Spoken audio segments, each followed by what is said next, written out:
To talk a little Nebraska recruiting because the Huskers get their quarterback. He announced it on Thursday. 6'3", 190-pound Trey Taylor picked Nebraska over LSU, Michigan, Nebraska, A&M, and others. He's a top 5 quarterback in the 2027 cycle. Steve, what's Nebraska getting here? The On3 industry slots him number 3 at the position, number 40 overall. Josh, this may be the first prospect in the 2027 class that I had met in person. He's been on the radar since 7th grade.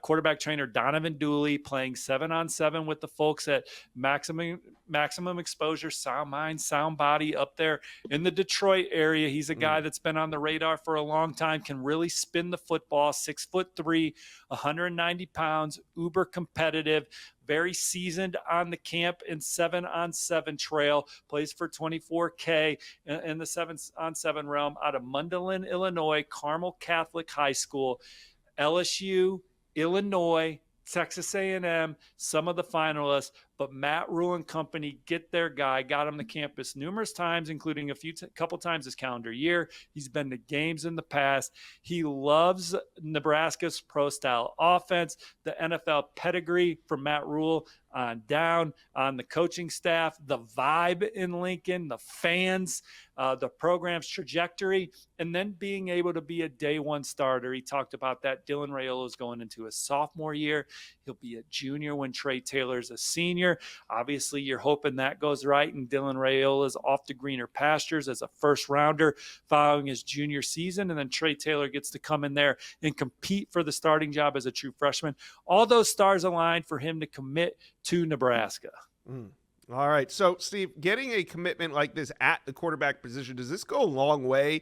It will help Nebraska recruit? Because by the sounds of it, one, he's a top 5 player at his position, but also he's on this 7-on-7 circuit. He's going to be around other Nebraska targets for really the next year and a half. How big of a commitment is this early on?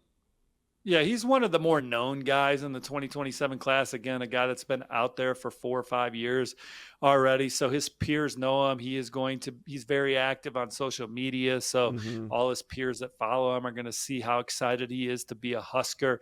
And then, so he'll be able to help recruit the 2026 class, certainly guys in the 2027 class. And then ultimately some guys that rise up in the 2028 class when he's on campus. He's going to spend a lot of time in Lincoln over the next 2 years, being around the staff, being around the program, trying to get in the playbook. He's uber competitive. And then certainly he'll be able to also help recruit. Yeah. All right. Exciting time. Nebraska fans, talk to Steve and I. How you feeling about this pickup? It's a big one. Let us know.